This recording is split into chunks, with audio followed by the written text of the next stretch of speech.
Hey everyone, welcome to our small footprint. My name is Nyssa, and if you're new here, we are a family of 8 who live off-grid in Australia. Now, I am way behind on putting videos out. It has been a really busy couple of weeks and I just have not had a chance. So I've got all this footage of food prep, but no time to do the voiceovers for it. I can't do voiceovers at nighttime because there is nowhere to do them in my house. It's just, we're all in one room basically, like it's a large room, but we're all in one room. And then I can't go and film myself doing intros or anything at night either because there's nowhere with decent lighting that isn't where everyone is, and if the generator's on then that causes issues anyway. So I'm just running short on usable time to be able to get everything done. I didn't even get my Sunday chat done and it's now Tuesday at like 5 p.m. But we have been working really hard and doing so many different things, and I've had 70 kilos of plums to work through, plus a whole lot of apples.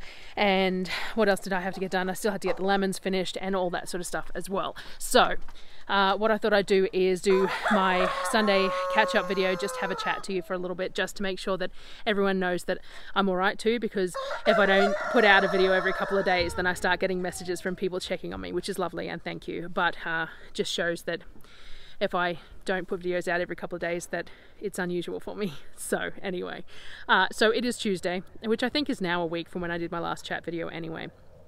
We have been working on the chicken pen, so behind me is one of the new ones. I'll show you that in a minute.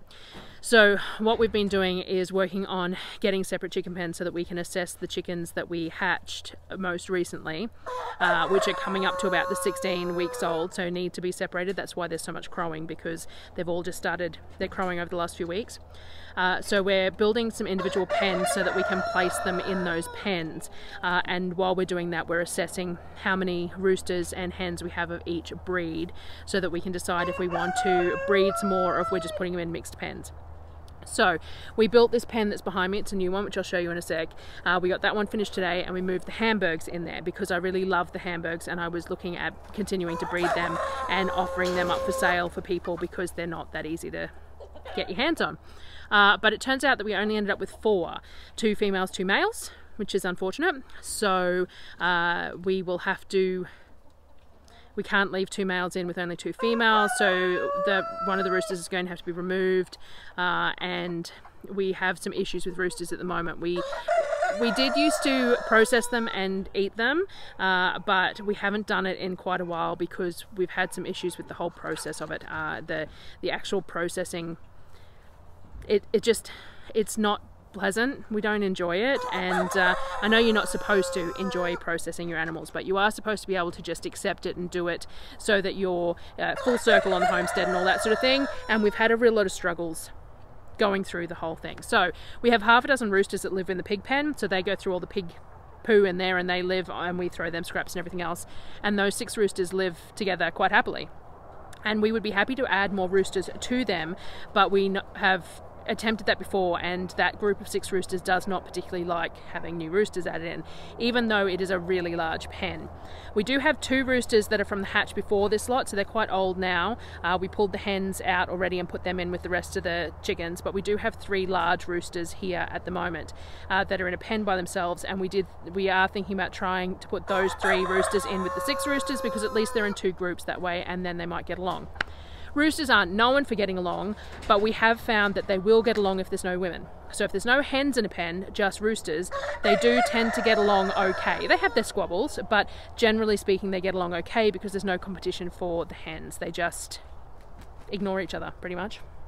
So that's the plan. The 3 big roosters, which I'll show you, they're lovely roosters, but I'll show you in a minute. We're going to wait till they're asleep, and then we're going to transfer them out to where the other 6 roosters are and see if they can get along. They can escape from that pen if necessary, so if they get out, then we'll just relocate them. But for the moment, that's the plan. So the other pen still has blue and black Australorps in it, some silver-laced Wyandottes, and that's all at the moment, I believe. But we do seem to have a much larger ratio of roosters to hens. So the Wyandottes, there appears to be 3 hens and 4 roosters. So there's 3 roosters there that need something done with them. And the Australorps, it's really hard to tell at the moment with so many birds in there. So once we get the Wyandottes out, then I will assess the Australorps as well.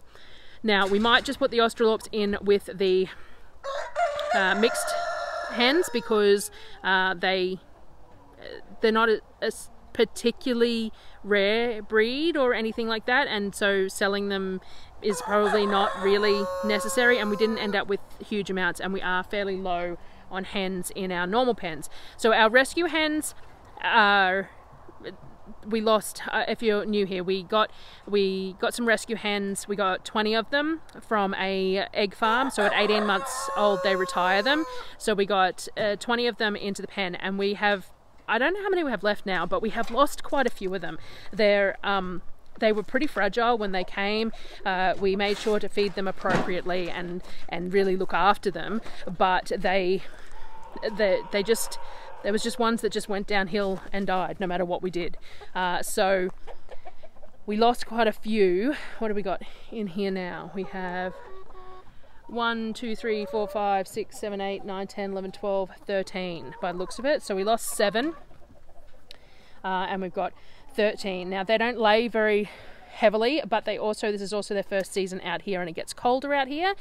So we always find that any hens first season and first generation aren't always great at laying, which is why we tend to hatch our own eggs, because they tend to lay all through winter. So we're not getting huge quantities of eggs out of these girls, which we knew was potential as well. That's why the egg farm gives them up. They go through their molt at 18 months old, and then so we got them when they were molting and they were all messy and horrible. And then we've brought them back, and now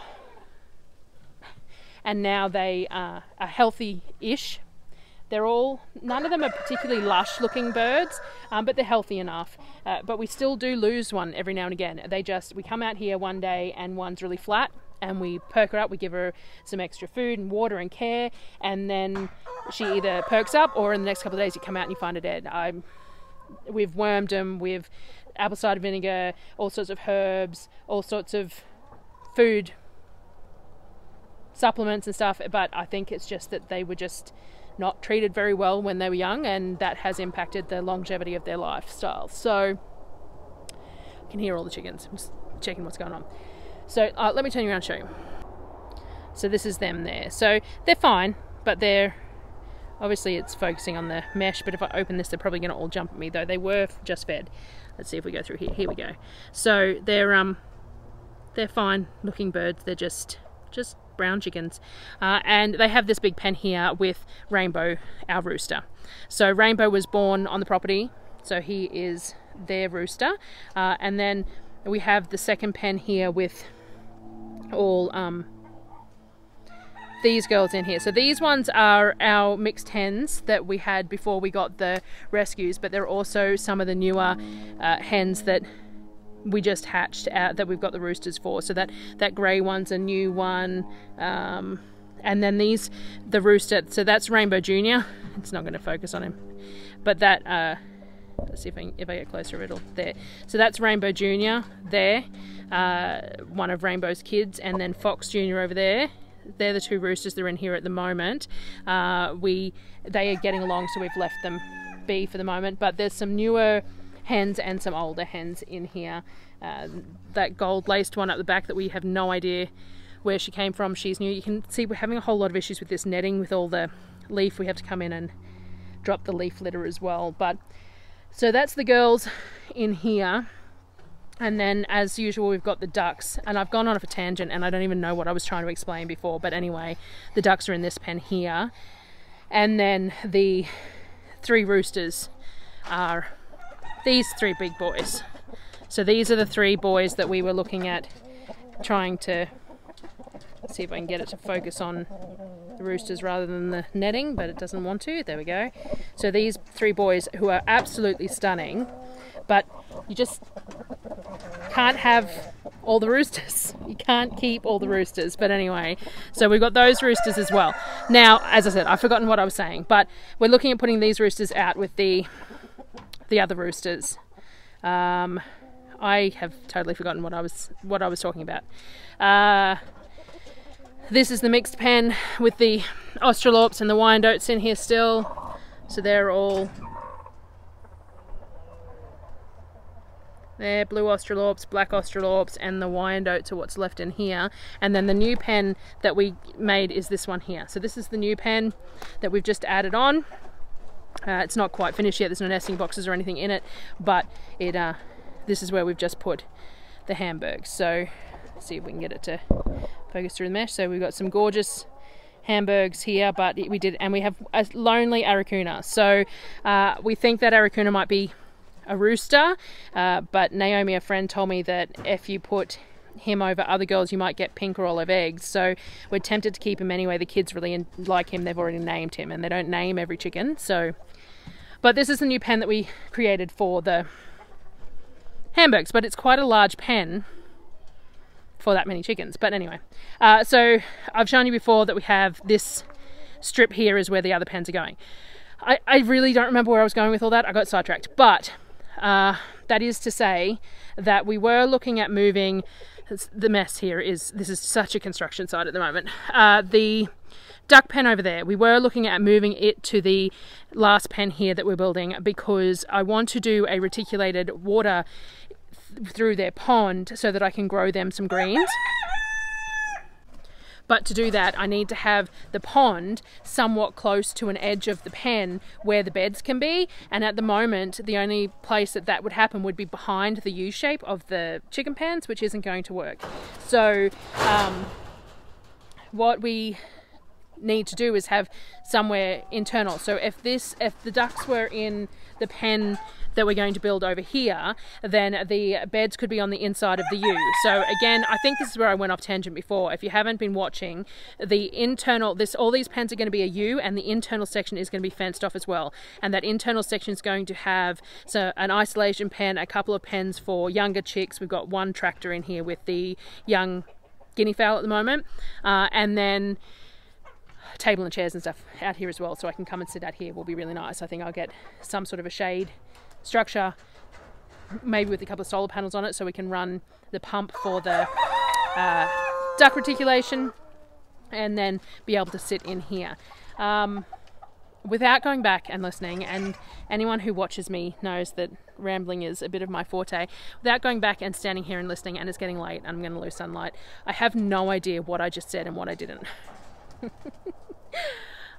Anyway, so let me just cap off getting the chicken pens done slowly but surely, and then we're going to split up the chickens, assess the chickens. But we are going to have spare roosters. If there's anyone local who's looking for some purebred roosters, some really nice looking roosters, then let me know, because we will have silver lace Wyandottes, blue Australorps and black Australorps that are available, and one Hamburg rooster as well. So there's that. But we do need more of our basic chickens for eggs as well, so we will throw the hens in if we decide not to breed them. I think the breeding of the purebreds is it sounds like fun. It sounds like, you know, I like the idea of it. I like the idea of the eggs, of hatching specific breeds. Though when we do our Bitzer breeds, we have these rainbow of eggs, of chickens and eggs, because we get blue, green, white, peachy coloured and brown at the moment. So we have a rainbow of eggs, and then we have a rainbow of coloured chicks that come out of that, and that's kind of nice too. Whereas when I was hatching the purebreds, they all look the same. So I like the idea of it. I like the idea of being able to sell a hen every now and again, or a rooster every now and again, so that, or eggs, just to help feed the chickens, like just to help feed the fact that I've got all these chickens. But I don't know if I'm really cut out for it, because it's a lot of work having all the different pens and that sort of thing, and keeping the right hens with the right roosters and stuff like that. So we need to do some more feeders and stuff. So all these new hens have been trained on the what do you call it, the port feeders. So there's a big blue barrel in that joint pen that they have the port feeders in. So we're going to get a couple more port feeders and barrels for here, which will make life easier, because you can fit an entire bag of feed in one of those buckets with the port feeders on it. So that makes life really easy. We still have not discovered the perfect watering system though. We have one of those stainless steel bowls which has a float in it that self-fills from a tank, but it gets filthy and it's really hard to clean out. And then we had the PVC pipes with the little nipple type things, not the nipples, but the little little cups on it, and they were the ones that you didn't have to peck at, that they just refilled, which were better than the ones they had to peck at, but the chickens would just knock them flying all the time, and then they would just leak water everywhere. The pecking ones didn't work, they always stopped, they just ended up failing. So we have the plain water as the, you know, the ones that you fill up and then you tip upside down, but they just seem to leak quickly, and the water gets really hot here in those. And then we have some of the ones where you take the lid off, you put your finger over the hole and you fill them from the top. But they're really hard to clean because they've only got this this small diameter opening at the top, which is where you fill it from. So you have to sort of hose off the inside, and even using apple cider vinegar in their waterer, they get filthy all the time. So water has definitely been something that we've struggled with. So each pen has just some open water containers, which we just scrub out, and then a waterer of some sort, like a standard style waterer. And then the ducks have the pond as well. And it's, you know, they get enough, but it's yeah, water has been a bit of an issue. We've struggled with finding the right water system to work. I think the ducks will be fine once I get the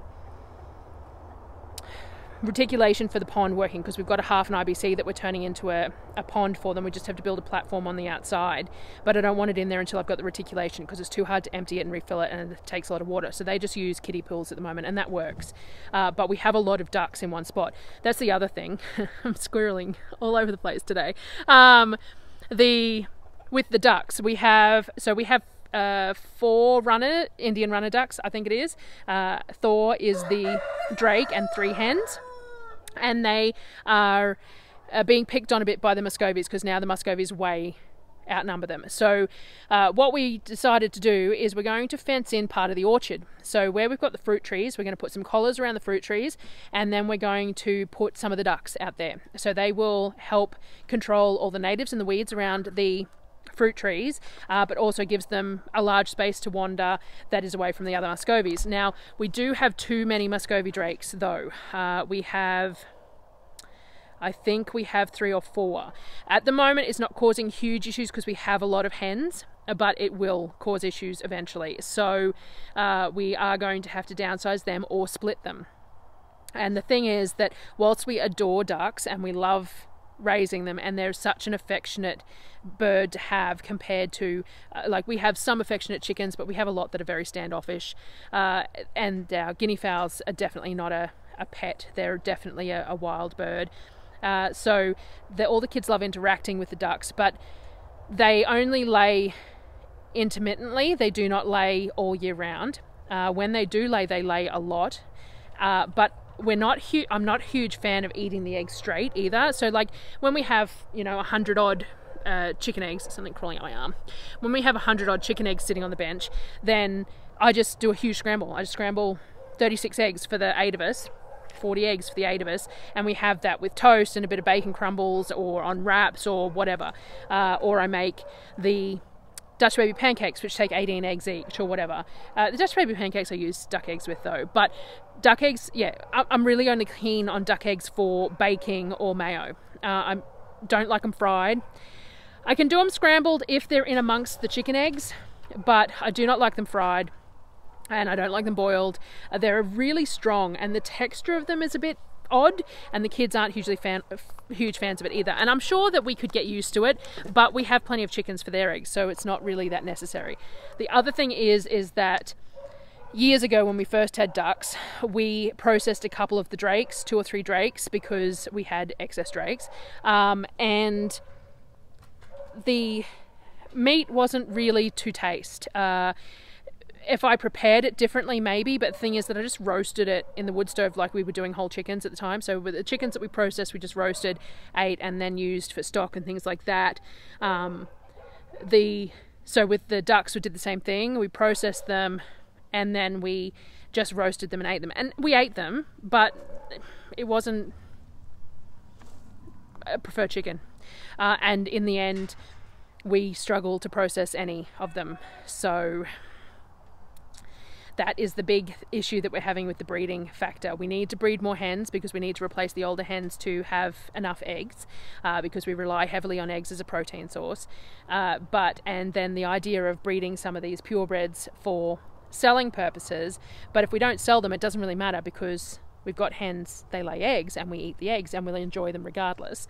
But by breeding more stock, we have more roosters, and then the roosters need to be dealt with. And I don't mind if someone else was processing them to eat and we could pass them on.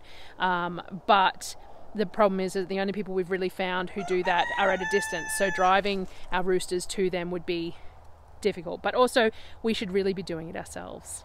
Really, we should be doing it ourselves. But if we can't, we can't. And that's just going to be part and parcel of it. We considered raising meat chickens because, you know, chicken is pretty expensive and hard to get. And we're raising animals anyway. And then we thought, we'll raise dual purpose. Like those Australorps are big birds. They would make good meat birds, I'd imagine. But yeah, the actual processing is, dunno. Anyway, I have rambled for a really long time about chickens. And I'm sure I've gone tangent to tangent. What else did I have to tell you before I lose all the sunlight? The sun is setting. The geese. So the geese are still around. I put a call out. No one's claimed them. And that's fine. We're not caging them or anything. So if they want to go home, they can go home. But they haven't so far. So what I did was I gave them access to my garden for the last 2 weeks or however long they've been here. I've left it all open for them. So they've gone through and they've eaten all the plants, the watermelon plant and the one zucchini I had surviving and things like that. They haven't touched any of the herbs, all the rosemary and all that's fine because why would they do that? They haven't touched the asparagus, but they ate the bean plants, the couple of bean plants that were there, and all the watermelon, zucchini, anything else like that, which is fine. I knew that had happened. But they've also eaten like 60% of the grass. I would walk through and show you, but I don't know where everyone is at the moment. So, and I'd be walking through the yard and stuff, and I'm gonna lose sun. So I might go and take some photos afterwards and I'll put them in. So yeah, they've eaten everything, but they've also eaten a whole lot of the grass, which is what we wanted. I closed it up today so they can't get back in there because I'm planning on getting those garden beds sorted. But until that point, I wanted them in there because they were cleaning up the weeds, but they're also fertilizing everything. Their poo is huge and it's everywhere. And they're very noisy. If one gets stuck somewhere and the other ones are elsewhere, the noises they make trying to find each other are very similar to the guinea fowl. Like volume and quantity of noise, completely different noise. But yeah, so the geese are still wandering around and they're lovely, and they have made us think that if they do go home, we probably get some of our own because we really do enjoy them. We put a bucket out for them to bathe in. I might put a clip of that in here. It's just a clip on my phone from the other day, but I put a little black tub out and they're all swimming in this tiny little black tub. They have enjoyed the grey water system too. So the grey water system is a bathtub with gravel in it, and at the moment the gravel has settled a little bit, and so when the washing machine is running through the grey water, sometimes there's some water that sits on top of the gravel, and they always seem to find it at that point of the day, which is kind of gross, but whatever. And what else do we have? So the guinea fowl eggs hatched. We have only ended up with 4, I think, out of all the eggs. We had 5 hatch out of the 24 eggs. That's all, I think. Now, I knew that it was going to be a low hatch rate. This batch of eggs were purchased, but they were only like 50-60% fertility rate, and then you lose half of it anyway. So I bought them at a discount, knowing that it's too late in the season, and I'm aware of that, but we just wanted a few more. So we've got the 2 guinea fowl in the tractor here that are now like 6 or 7 weeks old, and then we've got the new ones that just hatched over the last few days. We had 5 hatch, 6 hatch, I think. 1 drowned itself, fell down the little side of the incubator and got its head stuck during the night, and I didn't find it until the next morning. 1 hatched poorly, just didn't hatch very well and was unwell right from the word go, and he passed this morning. Apollo buried him this morning because he had wanted to look after him until he couldn't make it. And then there was one that hatched this morning, but he got stuck in the egg. We've opened and closed that incubator so much because they hatched at such weird rates, and then we had that one that drowned itself, that his membrane was very dry and he couldn't break out. So I opened the egg up for him, left him for 24 hours so that he could absorb all the yolk and everything in the egg and be ready to come out, and then cracked the egg open around him and put a slit in the membrane so that he could push himself out. He's got one foot that might be a little curly, so we might have to see how he goes with that. Might have to splint him tomorrow, but he's healthy otherwise by the looks of it. He has been wandering with the others in the brooder box with the heat plate, so we'll see. But it looks like 4. Hopefully those 4 survive, and then in a few weeks we can put them out with the 2 that are out here. It'll probably be a good 5 to 6 weeks because it is getting colder at night, so we need them to be well and truly feathered before we put them out here with the other 2, and then those 6 can stay in the tractor for a little while, and once they get a little bit bigger we're going to have to build a second staging pen for them, but a bit taller, because we need them to learn to roost higher, and then they will be allowed to free range once when it's warm again. So all through winter we'll have them caged up, and then once it warms up again in October, November, then we'll let them out to free range, and hopefully they'll stick around. Anything else? I think that's about it. That's most of what we've been working on, is poultry, pens, chickens, getting guinea fowl hatched and sorted. We've got one dog who is being an escape artist at the moment, so we've had to make a night pen for her, and she's keeping me up at night because she's whining because she doesn't want to be in a night pen. So lack of sleep there, catching up on admin that I had to do as well, and then we've had the 70 odd kilos of plums as well as the apples that we were working on and all that sort of thing. So I had a whole bunch of videos. I made plum barbecue, plum apple cordial, lemon ginger cordial, plum jam, used my steam juicer to juice a whole lot of the plums and the apples. I've done a real lot over the past week. I just haven't had a chance to collate it into a video and be able to do the voiceovers for it, so I will get to that.